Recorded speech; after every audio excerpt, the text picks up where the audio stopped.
ยิ่งเป็นคำพูดทุกวันคำอวยพรอีกอย่างน่าฟังเนี่ยนะแต่บางท่อนบางจุดมันไม่น่าฟังมันไม่น่าฟังตรงไหนมันไม่น่าฟังแต่ตอนที่น่าฟังมันมีอยู่คือหมายถึงว่าที่ไม่น่าฟังคือหมายถึงว่าทำบุญ100 บาททำบุญ20 บาทก็ได้กลับมาเป็น100 ล้านพันล้านนี่เป็นต้นไงมันง่ายขนาดนั้นเลยเหรอมันไม่ใช่เป็นลักษณะนั้นแต่ก็เป็นคำพูดนะเนาะเป็นคำพูดที่แต่ถ้าฟังแล้วหลงเนี่ยยุ่งเลย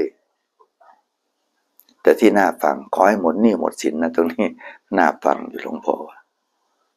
มันทันการทันเวลาทันสมัยอยู่หลวงพ่อว่านะแต่ถ้าบอกโอ้ทำบุญ100 บาททำมันบุญ20 บาทขอให้ได้กลับมาเลย10 ล้าน100 ล้านพันล้านเลยโอ้ช่างง่ายเหลือเกินเนาะอย่างนี้เป็นต้นเนี่ยเราฟังแล้วเราเข้าใจไหมล่ะเราเข้าใจเก็บมาคิดไหมอย่างเป็นต้นถ้าจะไปเอาลักษณะอย่างนั้นจริงๆนี่นะ